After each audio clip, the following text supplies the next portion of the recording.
Students, आप सबका बहुत बहुत स्वागत है। तो दोस्तों, आज से हम क्लास 11th केमिस्ट्री में यूनिट 5 स्टार्ट कर रहे हैं। यूनिट 5 इसका नाम है पदार्थ की अवस्थाएं। और पदार्थ की अवस्थाओं में केवल और केवल मेरे भाई हमें गैसीय और द्रवीय अवस्था हमें पढ़ना है केवल 11th केमिस्ट्री में। इसके अलावा जो हमारी ठोस अवस्था होगी, सॉलिड स्टेट होगी, वो हमें पढ़ना है 12th केमिस्ट्री में। ठीक है, तो हम 11th केमिस्ट्री में केवल दो ही अवस्थाएं पढ़ेंगे, गैसीय और द्रवीय। फुल पढ़ेंगे, टेंशन नहीं लेना। इसके बाद आपको बता देता हूं दोस्तों, हमारी वीडियोस कंटिन्यू आपको प्रोवाइड की जा रही हैं शाम 6 बजे। शाम 6 बजे आपको वीडियो कंटिन्यू प्रोवाइड की जा रही है। आपको ये वीडियो चैनल की प्लेलिस्ट में ऐड कर दी जाती हैं। आप चैनल की प्लेलिस्ट में जाकर कंटिन्यूस इन वीडियोस को क्रम से आप देख सकते हैं, कोई प्रॉब्लम नहीं है मेरे भाई। बहुत बड़ी प्रॉब्लम हमारी ये है दोस्तों कि आपको पढ़ना जरूरी है, पढ़ना जरूरी है। अगर आप नहीं पढ़ोगे तो आप 12th केमिस्ट्री में बिल्कुल डब्बा रह जाओगे, बिल्कुल डब्बा। क्योंकि 11th केमिस्ट्री हमारा बेसिक है। हमारी 11th केमिस्ट्री कभी परसेंटेज नहीं मांगती कि परसेंटेज बना कर दो। हमारी 11th केमिस्ट्री बेसिक मांगती है। यदि 11th केमिस्ट्री में आपने बेसिक तैयार कर लिया, स्ट्रॉन्ग कर लिया, तो आपको 12th केमिस्ट्री, बीएससी, एमएससी कहीं भी कोई प्रॉब्लम नहीं होगी। ठीक है, चलो तो मेरे भाई स्टार्ट करते हैं पदार्थ की अवस्थाएं। तो मेरे भाई आपको पता ही है पदार्थ की वैसे अवस्थाएं तो 5 होती हैं। कितनी होती हैं? 5 होती हैं, जिसमें हमारी पहली है गैस, दूसरी हमारी अवस्था होती है द्रव। कौन सी? द्रव अवस्था। तीसरी हमारी अवस्था होती है ठोस अवस्था। चौथी हमारी अवस्था होती है प्लाज्मा। क्या? प्लाज्मा।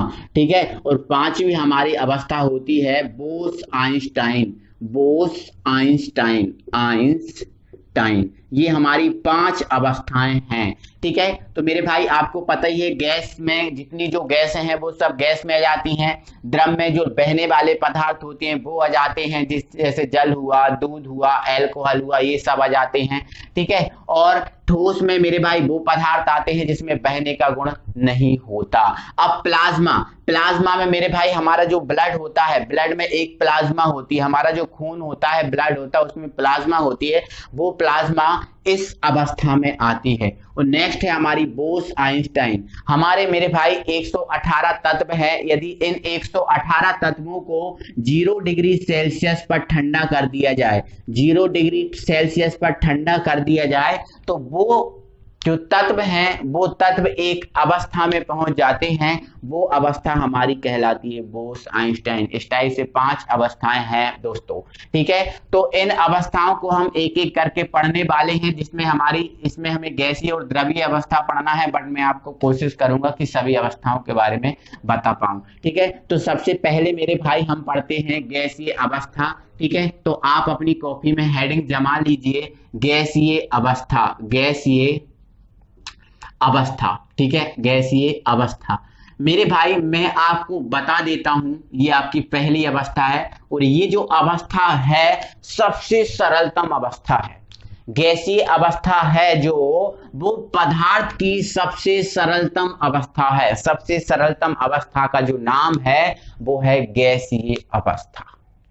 ठीक है, जो गैसीय अवस्था होती है मेरे भाई, इसमें जो कण होते हैं, इसमें जो कण होते हैं, अभी अभी कण होते हैं, वो बहुत दूर दूर होते हैं। गैसीय अवस्था में जो कण होते हैं, अभी अभी कण होते हैं, बहुत दूर दूर होते हैं।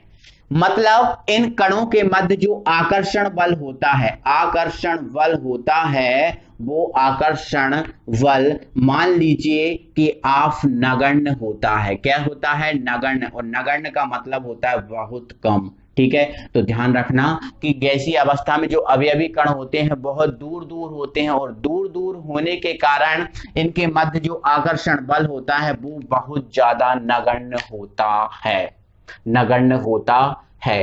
ठीक है, तो इसीलिए ये आपका नगण्य होने के कारण इसका जो आकार होता है, आयतन होता है, वो बिल्कुल अनिश्चित होता है। आकार आयतन गैस का अनिश्चित है। ठीक है, जो गैस होती है उसका आकार हुआ, ठीक है, उसका आयतन हुआ, ये दोनों कैसे होते हैं? अनिश्चित होते हैं। कोई इसका आकार नहीं होता, कोई इसका आयतन नहीं होता। ये जिस बर्तन में भरी जाती है उस बर्तन में संपूर्ण रूप से फैल जाती है, चाहे वो बर्तन आपका 1 लीटर का हो, चाहे वो बर्तन आपका 50 लीटर का हो। ये गैस जिस बर्तन में भरी जाएगी उसके संपूर्ण आयतन में पूर्ण रूप से फैल जाएगी। ध्यान रखना मेरे भाई, ठीक है ना। तो गैस का कोई आकार नहीं होता, कोई आयतन नहीं होता। क्यों नहीं होता गैस का आकार और आयतन? क्योंकि इसके अवयवी कण दूर दूर होते हैं, और दूर दूर होने के कारण इनके में जो बल होता है बहुत ज्यादा नगण्य होता है, ठीक है। तो ये सबसे सरलतम अवस्था है मेरे भाई। आपको पता है आपकी आवर्त सारणी में मेरे भाई 118 तत्व हैं। कितने तत्व हैं? 118 तत्व हैं। इन 118 तत्वों में केवल आपके 11 तत्व, केवल आपके 11 तत्व, ठीक है। कितने तत्व? 11 तत्व गैस अवस्था में पाए जाते हैं। कौन सी अवस्था में पाए जाते हैं? गैस अवस्था में, ठीक है। जिसमें से आपका पहला है हाइड्रोजन, दूसरा नाइट्रोजन, ऑक्सीजन, ठीक है, आपका फ्लोरीन हुआ, ठीक है, आपका क्या हुआ? क्लोरीन हुआ। कितने तत्व हो गए? 5 तत्व हो गए, ठीक है। इसके बाद हीलियम, ठीक है, नियोन, इसके बाद आर्गन, इसके बाद क्रिप्टॉन, आपके बाद जिनॉन, इसके बाद आपका रेडॉन। देखो 1 2 3 4 5 6 7 8 9 10 11, ये जो 11 तत्व हैं ये आपकी आवर्त सारणी में गैसीय अवस्था में उपस्थित है।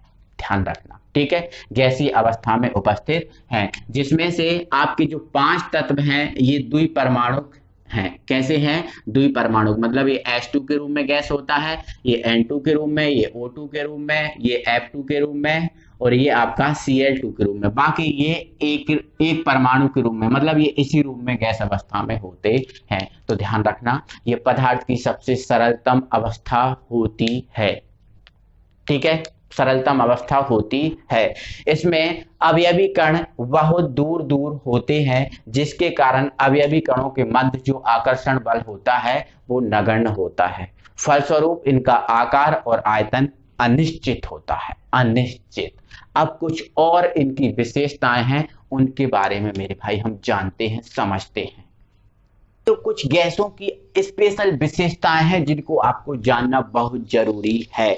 जिसमें मेरे भाई पहली विशेषता है आकार। हमें पता है गैसों का आकार मेरे भाई अनिश्चित होता है, गैसों का आकार अनिश्चित होता है, गैसों का कोई आकार नहीं होता। अगर इसको एक छोटे से पात्र में भर दिया जाए तो गैसें उस छोटे पात्र में संपूर्ण रूप से फैल जाएंगी। अगर उसको 50 लीटर के पात्र में भी भर दिया जाए तो उस 50 लीटर के पात्र में भी संपूर्ण रूप से पूरे पात्र में ये गैसें फैल जाएंगी, है ना। अगर 500 लीटर के पात्र में भर दिया जाए तो उस 500 लीटर के पात्र में भी फैल जाएंगी संपूर्ण रूप से, ठीक है। तो गैसों का मेरे भाई आकार ना अनिश्चित होता है, यह जिस पात्र में रखी जाती है उसके संपूर्ण आयतन में फैल जाती है। ध्यान रखना, जिस भी पात्र में रखी जाएंगी संपूर्ण आयतन में फैल। जैसे हम इस क्लासरूम में पढ़ा रहे, आपको इस रूम में पढ़ा रहे, तो अगर इस गैस को यहाँ पर छोड़ दिया जाए तो एक गैस ना पूरे रूम में फैल जाएगी, कोई आयतन इसका आकार इसका निश्चित नहीं होता, ठीक है। उसी प्रकार मेरे भाई जो आयतन होता है, गैसों का आयतन भी अनिश्चित होता है। अब आयतन होता क्या है? तो मेरे भाई आयतन होता है घेरा गया स्थान। क्या है? घेरा गया स्थान। जैसे आपको ये बोर्ड दिख रहा होगा, ये बोर्ड आपका इतना स्थान घेर रहा है, ये दीवार का, इस दीवार का इतना आयतन घेर रहा है, तो ये इस बोर्ड का क्या है? आयतन। मेरे भाई जो घेरा गया स्थान होता है वो आयतन होता है, ठीक है। जैसे इस मार्कर को मैंने यहाँ पर रख दिया तो हम देख रहे हैं कि मार्कर ये जो ना बोर्ड की इतनी जगह घेर रहा है, तो इसका जो आयतन है केवल इतना होगा, ठीक है। तो ध्यान रखना घेरा गया स्थान होता है आयतन, ठीक है। तो आयतन कैसा होता है? अनिश्चित होता है, ठीक है। गतिज ऊर्जा, जो गैसों की जो गतिज ऊर्जा होती है बहुत ज्यादा होती है। गैसों की गतिज ऊर्जा मतलब गति करने की, गति करने से जो ऊर्जा आती है वो गतिज ऊर्जा, और इनकी जो गति होती है बहुत ज्यादा होती है। गैसों की जो गति होती है बहुत ज्यादा होती है, और बहुत ज्यादा होने के कारण इनकी जो गतिज ऊर्जा होती है वो उच्च होती है, ठीक है। सेकंड पॉइंट, इसमें हम विसरण भी बना देते हैं। विसरण, विसरण भी एक गति करना होता है। विसरण का मतलब गति करना। तो गैसों का विसरण बहुत ज्यादा होता है, विसरण बहुत तेजी से होता है। विसरण मतलब गति करना ही होता है, ठीक है। तो गतिज ऊर्जा हुआ, विसरण हुआ, बहुत ज्यादा होता है गैसों का, ठीक है। नेक्स्ट है संपीड्यता। संपीड्यता क्या होता है मेरे भाई? दबाने का गुण, ठीक है। क्या होता है संपीड्यता? दबाने का गुण होता है, ठीक है। अगर किसी वस्तु जैसे रबर, रबर को हम दबा सकते हैं, रबर को, रेजर को हम दबा सकते हैं, मतलब उस रबर में संपीड्यता का गुण है। अब देखो इस मार्कर को हम दबा नहीं सकते, नहीं दबा नहीं सकते, मतलब इसमें संपीड्यता का गुण नहीं है। ठोसों में संपीड्यता का गुण बहुत कम होता है, ठीक है।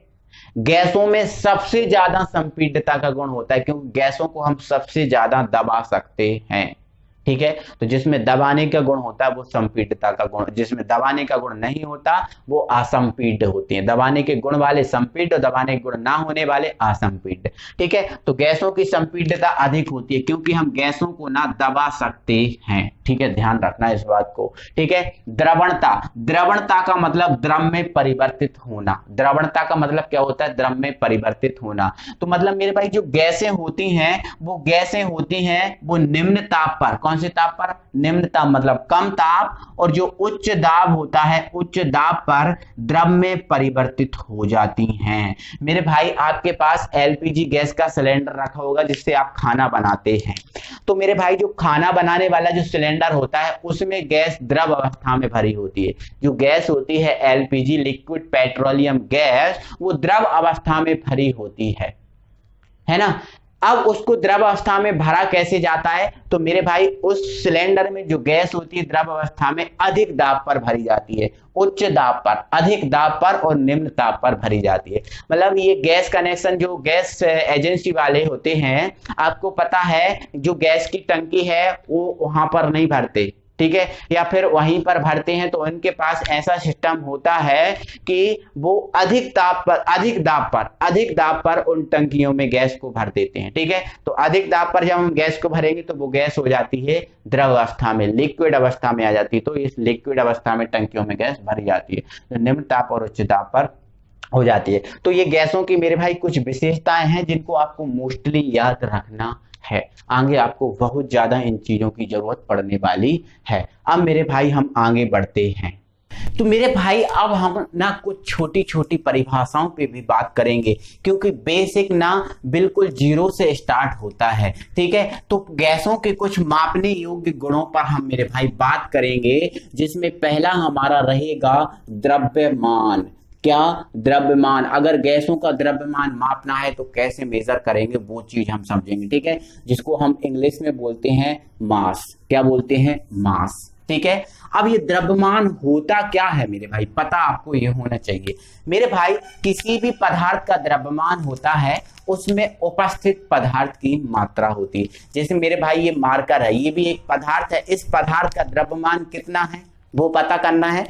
तो इस पदार्थ में जो पदार्थ, जैसे ये नीला और ये सफेद, कितना पदार्थ, इस पदार्थ की मात्रा कितनी है, वो जो मात्रा होगी, टोटल मात्रा होगी, वो ही द्रव्यमान होगा। किसी भी पदार्थ का जो द्रव्यमान होता है उस पदार्थ में उपस्थित पदार्थ की मात्रा होती है। जैसे इस पदार्थ में कितना पदार्थ है, वो टोटल पदार्थ को अगर माप लिया जाए तो वो पदार्थ आपका जितना होगा वही इसका द्रव्यमान होगा, ठीक है। तो ध्यान रखना, किसी पदार्थ में उपस्थित पदार्थ की जो मात्रा होती है उसे ही हम बोलते हैं द्रव्यमान। और द्रव्यमान को हमेशा ध्यान रखना किलोग्राम में, ग्राम में या फिर मिलीग्राम में मापा जाता है। किलोग्राम, ग्राम या फिर मिलीग्राम में हम जो द्रव्यमान है उसको मापते हैं, ठीक है। तो किसी पदार्थ में उपस्थित पदार्थ की मात्रा को द्रव्यमान कहते हैं। अब यदि हमें गैस की द्रव्यमान के पता करना है कि किसी गैस का द्रव्यमान कितना है, ठीक है। जैसे मान के चलो मेरे भाई हमारे पास ये एक टंकी है, एक आपके पास ये सिलेंडर है, ठीक है। ये ध्यान रखना, ये आपके पास एक सिलेंडर है, ठीक है। चलो ये आपके पास एक सिलेंडर है, ठीक है। अब इस सिलेंडर में हमें गैस की मात्रा पता करना है कि इस सिलेंडर में आपकी गैस की मात्रा, गैस का द्रव्यमान कितना है। तो इसके लिए हमें करना क्या होगा मेरे भाई, पहले हमें इस टंकी, खाली टंकी का वजन लेना पड़ेगा। खाली टंकी का पता करना पड़ेगा कि खाली टंकी कितने वजन की है, कितने किलोग्राम की है, ठीक है। इसके बाद इस टंकी में हम क्या करेंगे, गैस को भरेंगे। किसको भरेंगे, गैस को भरेंगे। ठीक है, गैस को भरने के बाद फिर हम इस टंकी जो, अब गैस को भरने के बाद आपकी जो टंकी हो जाएगी वो भरा जाएगी तो हम भरी टंकी का वजन करेंगे। भरी टंकी का हम पता करेंगे कि भरी टंकी कितनी है। देखो हमने क्या किया, हमें गैस का द्रव्यमान पता करना है। किसका पता करना है, गैस का द्रव्यमान पता करना है। ठीक है, तो इसके लिए आपको क्या करना होगा, पहले खाली टंकी का वजन करना होगा। इसके बाद उस टंकी में गैस भरोगे और गैस भर के भरी टंकी का वजन करना होगा। फिर आप क्या करोगे, जो आपकी भरी टंकी है, भरी टंकी के वजन में से, भरी टंकी में से वजन में से आप क्या करोगे, खाली टंकी के वजन को घटा दोगे। खाली टंकी के वजन को आप घटा दोगे तो जो आपका वेट मिलेगा, जो आपका द्रव्यमान मिलेगा, वो आपका गैस का द्रव्यमान होगा। समझे ना क्या बोला मैंने, खाली टंकी का वजन करोगे, गैस भर के भरी टंकी का वजन करोगे और भरी टंकी में से के वजन में से खाली टंकी के वजन को घटा दोगे तो जो गैस जितनी भरी है उस टंकी का आपको वजन मिल जाएगा। ठीक है, तो ये द्रव्यमान हो जाएगा, उस गैस का द्रव्यमान होगा। तो ध्यान रखना है, किसी पदार्थ का द्रव्यमान उस पदार्थ द्वारा किसी पदार्थ का द्रव्यमान उस पदार्थ में उपस्थित पदार्थ की मात्रा होती है। किलोग्राम, ग्राम या mg में इसको मापते हैं। और कैसी गैस का आपको द्रव्यमान पता करना है तो ऐसे आप पता कर सकते हो। ठीक है, चलो नेक्स्ट हमारा मेरे भाई जो पॉइंट है वो है आयतन। क्या है, आयतन। अब आयतन क्या चीज होती है, आयतन जिसको हम बोलते हैं वॉल्यूम। क्या बोलते हैं, वॉल्यूम। ठीक है, इसको वॉल्यूम बोलते हैं, इसलिए हम इसको भी से व्यक्त करते हैं। किसको, भी से व्यक्त करते हैं। ठीक है, तो ध्यान रखना, आयतन को हम किससे व्यक्त करेंगे, भी से। और द्रव्यमान को हम किससे व्यक्त करते हैं, एम से। मैं बता नहीं पाया लेकिन ध्यान रखना, द्रव्यमान को हम एम से व्यक्त करते हैं। ठीक है, तो मेरे भाई आयतन क्या होता है, किसी पदार्थ द्वारा घेरा गया स्थान।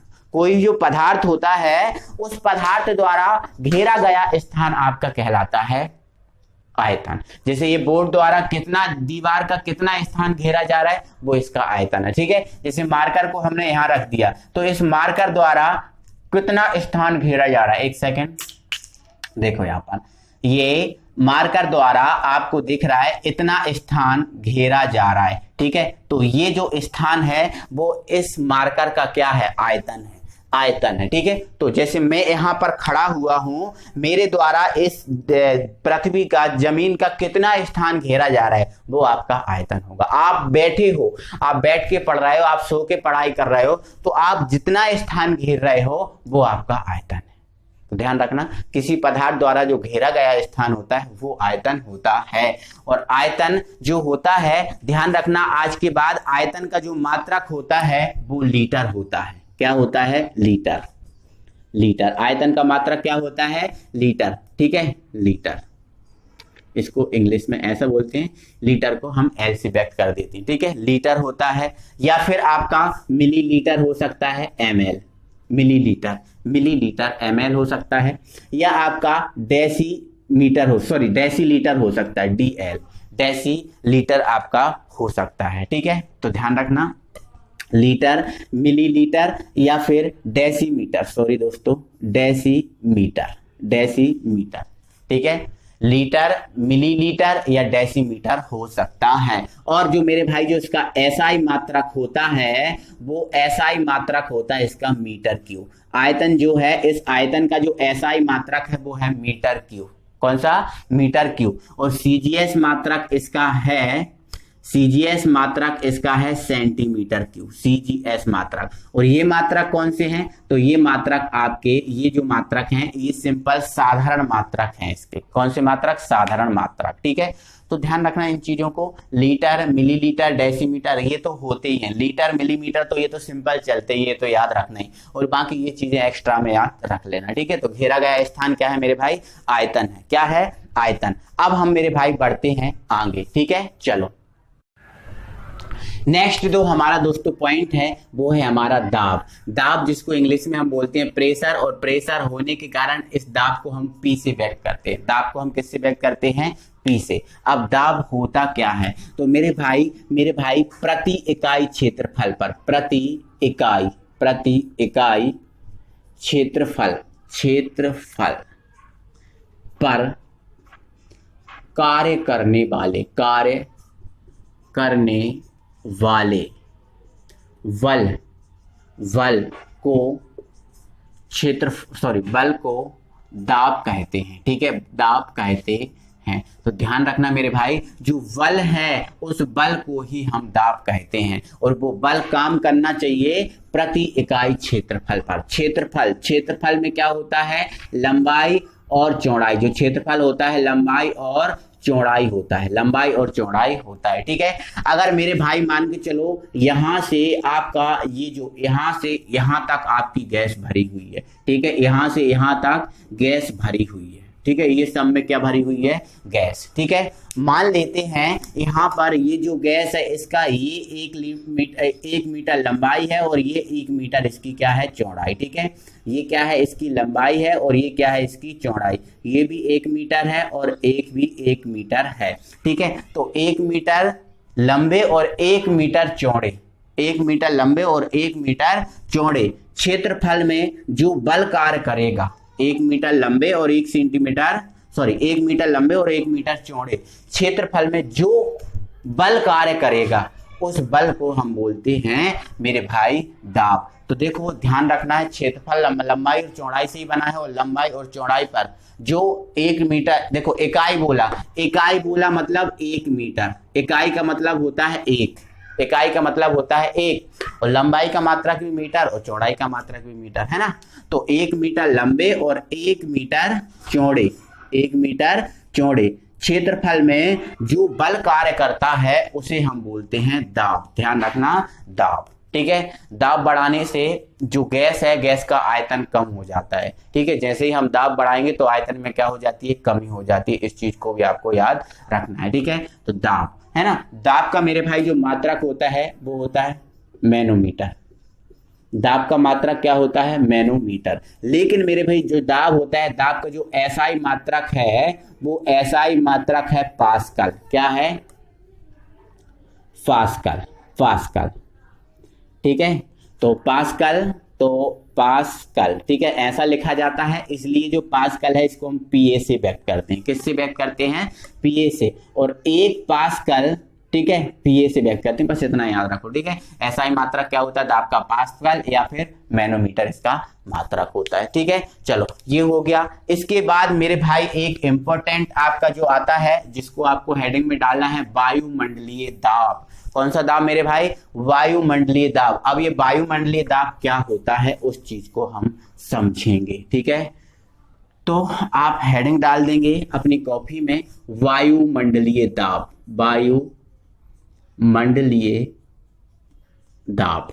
ठीक है, इंग्लिश में हम इसको बोलते हैं atmosphere, atmosphere pressure, atmosphere pressure, इसको हम इंग्लिश में बोलते हैं। ठीक है, चलो आपको पता है मेरे भाई जो वायुमंडल होता है, इस वायुमंडल में गैसें होती हैं। ठीक है, क्या होती हैं, गैसें, जैसे नाइट्रोजन होता है, ऑक्सीजन होता है, CO2 होता है, आर्गन होता है, ऐसे बहुत सारी गैसें इस वायुमंडल में उपस्थित होती हैं। आपको पता ही है मेरे भाई। ठीक है, जिसमें नाइट्रोजन होता है 78%, ठीक है, ऑक्सीजन होता है आपका 20.95, मतलब 20 लगभग 21%, है ना।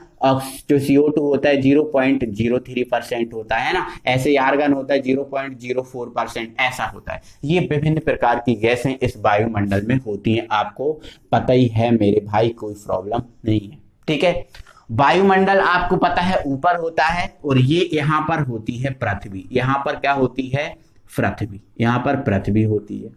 तो ये जो वायुमंडल है, इस वायुमंडल में उपस्थित गैसों द्वारा पृथ्वी पर जो दाब लगाया जाता है, वायुमंडल में उपस्थित गैसों द्वारा पृथ्वी पर जो दाब लगाया जाता है, क्या बोल रहा हूं मैं, वायुमंडल में उपस्थित गैसों द्वारा पृथ्वी पर जो दाब लगाया जाता है, जो दाब लगाया जाता है, उस दाब को हम कहते हैं वायुमंडलीय दाब, वायुमंडलीय दाब, वायुमंडलीय दाब। ध्यान रखना दोस्तों, है ना। वायुमंडल में उपस्थित गैसों द्वारा पृथ्वी पर लगाए गए दाब को वायुमंडलीय दाब कहते हैं, ध्यान रखना। और वायुमंडलीय दाब को हम एटीएम से व्यक्त करते हैं, स्मॉल एटीएम से, स्मॉल एटीएम से, है ना।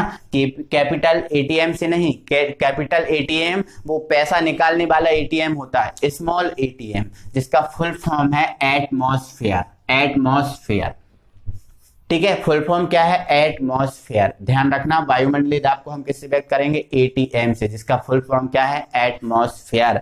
और एक जो एटीएम होता है, उस एक एटीएम की वैल्यू होती है, एक एटीएम बराबर होता है 760 mmHg, मिली पारेसक, मिली पारेसक। Hg क्या होता है, पारा होता है, तो ध्यान रखना मिली पारेसक, 760 mmHg, ठीक है। या जो या करके हम ऐसा भी लिख सकते हैं, mmHg जो होता है उसको टॉर के बराबर बोला जाता है, किसके बराबर, टॉर, ठीक है। तो टॉर, ठीक है, तो टॉर भी क्या है, इकाई। एक एटीएम बराबर 760 mmHg या 760 टॉर होता है। इन चीजों को आपको याद रखना है। वायुमंडलीय जो दाब है इसको व्यक्त हम किससे करते हैं, एटीएम से, इसको एटीएम से। और एक बात और याद रखना मेरे भाई, जो वायुमंडलीय दाब है इसका जो मात्रक होता है वो होता है बैरोमीटर। क्या होता है, मात्रक, बैरोमीटर, बैरोमीटर, ठीक है। वायुमंडलीय दाब को हम किससे मापते हैं, बैरोमीटर, ध्यान रखना। मात्रक क्या होता है, बैरोमीटर, ठीक है। mmHg भी एटीएम से इसको व्यक्त करते थे। इन चीजों को आपको हमेशा याद रखना है मेरे भाई। ये हमारा वायुमंडलीय दाब टोटली फिनिश हो चुका है। इसके बाद मेरे भाई जो हमारी अगली वीडियो होगी उसमें हम ताप को पढ़ते हुए ताप के विभिन्न पैमानों को पढ़ेंगे, जैसे सेल्सियस पैमाना क्या होता है, फ़ारेनहाइट क्या होता है, केल्विन क्या होता है, रियूमर पैमाना क्या होता है, और आपस में इनके हम संबंध भी समझेंगे, है ना। अगर आपको डिग्री सेल्सियस को केल्विन में बदलना है, फ़ारेनहाइट में बदलना है, तो क्या क्या करना होगा, इन चीज़ों के बारे में अगली वीडियो में हमारा डिस्कशन होगा। तो बस मेरे भाई आज के लिए इतना ही, अगली वीडियो में फिर हम मिलते हैं। तब तक के लिए thank you very much, bye bye.